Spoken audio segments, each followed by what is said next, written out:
And you could also say, when you look at life and humans, life on this planet, probably many other planets,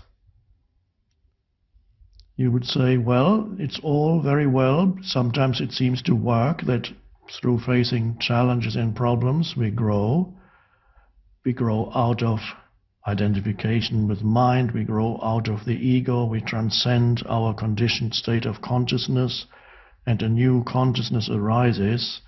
And if I know, not actually speaking for myself, without facing difficulties and challenges, there would not have been any growth in consciousness and no awakening. If I had had for example, a trust fund, where you know from a very early age your parents have already looked after your security, and you know from an early age if you don't want to work or anything, you don't have to. You can have a comfortable life without ever doing anything. So there are people like that. There may even be one or two here, but if you are here and you are a trust fund baby, then other things must have happened to you that created difficulties. It wasn't financial, but there were other things. And even eventually to a trust fund baby, other difficulties will happen. But for quite a while, it could be that this person remains stagnant or might enjoy certain activities or indulge in sensory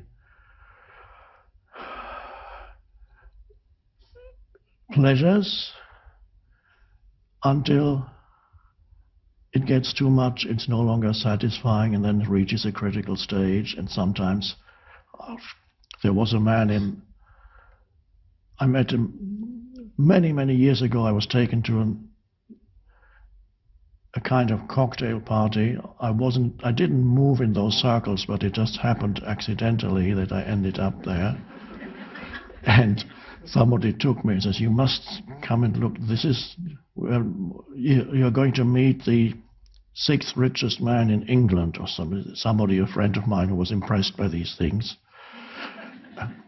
So I met this man who became rich apparently because he invented one little thing. He had one idea and became a billionaire. This is not uncommon these days, by the way, with the internet. But this was before the internet. He had one idea, and that's called Tetra Pak, the drinks that come in a carton, and it has a carton that has a particular kind of, opens in a particular way so that you can pour out the liquid. It's a patent, Tetra Pak. So he came up with that, and he became a billionaire. And I talked to him briefly, and then had forgot about many years passed and forgot about it. And 2 or 3 years ago, I happened to read in the paper that his son, who was by now, he was probably 40 years old, was a drug addict, seriously addicted to drugs, and lost completely control of his life, was adrift completely, and they arrested him. He was driving under the influence of some drugs, and when the police entered his house, they found in one of the bedrooms in big house in Belgravia, London, they found his wife. The dead body of his wife had been in that bed for several months. And he just couldn't face. He hadn't killed her, but she probably died of a drug overdose, and he just couldn't face dealing with it, so he just closed the door, and there was the dead body. This can happen to the extreme cases of trust fund dysfunction.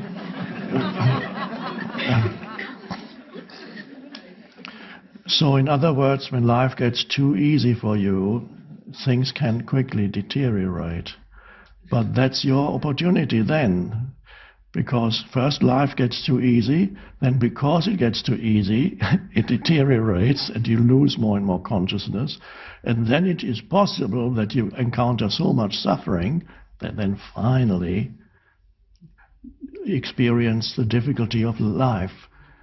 And then there's a possibility of growth. So this could happen to this man too now. There's always the possibility of awakening.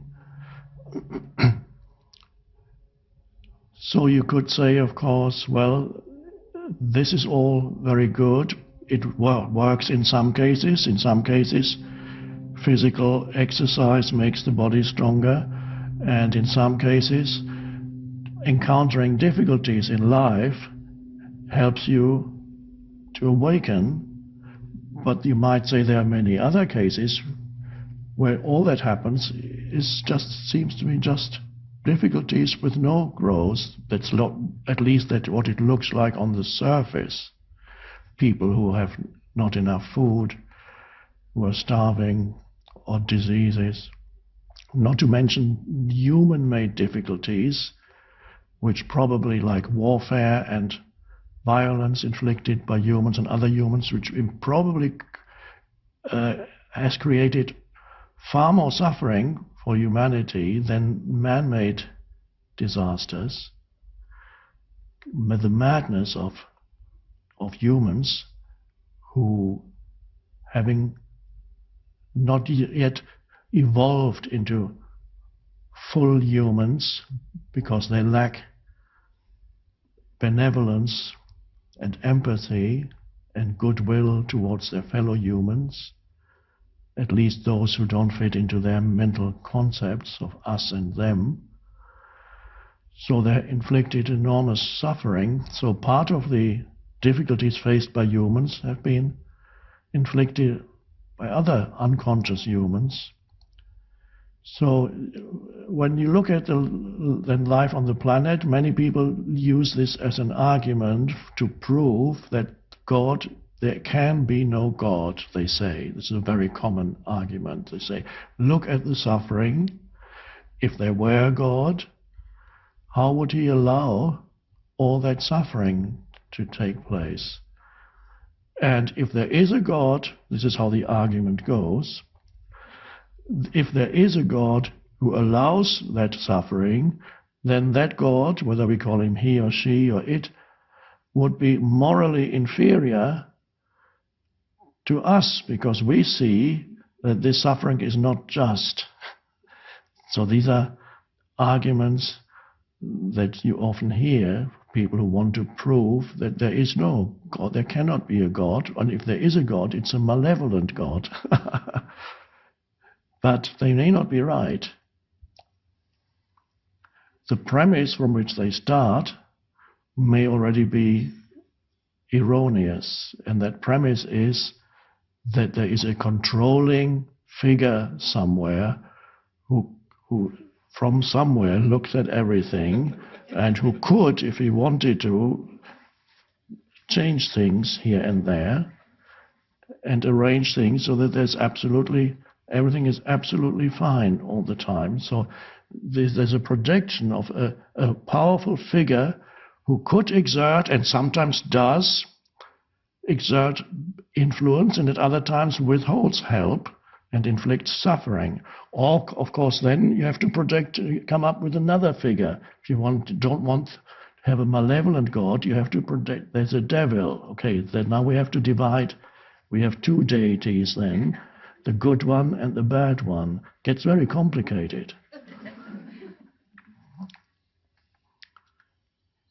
But it's quite possible, just as an alternative suggestion, that the basic premise is already erroneous. There is no controlling father figure. What about God? Let's call God now a universal intelligence, expressing him, her, itself through billions of life forms, taking form, incarnating into form, so to speak, throughout the universe. So gradually the universe becomes an expression of that underlying intelligence which comes from a dimension that has no time and space to it, but gradually in this dimension, gradually brings about this multiplicity of life forms, which at first is asleep, there's a dreamlike state, and then gradually there's an awakening in this dimension. I do not attempt, it would be presumptuous and absurd for me to attempt to explain the universe. So I'm going to stop right now, because anybody who thinks he can explain the universe using a few sounds produced by the vocal cords, which after all only consists of 5 vowels, A, E, I, O, U, and then you add a few, what are the others, diphthongs, whatever, consonants. It's been a long time. Consonants are produced by air pressure in the mouth. So by combining these 5 basic sounds produced by the vocal cords with a little bit of air pressure here and there, and attempting to explain the universe is obviously absurd. But one can give little hints.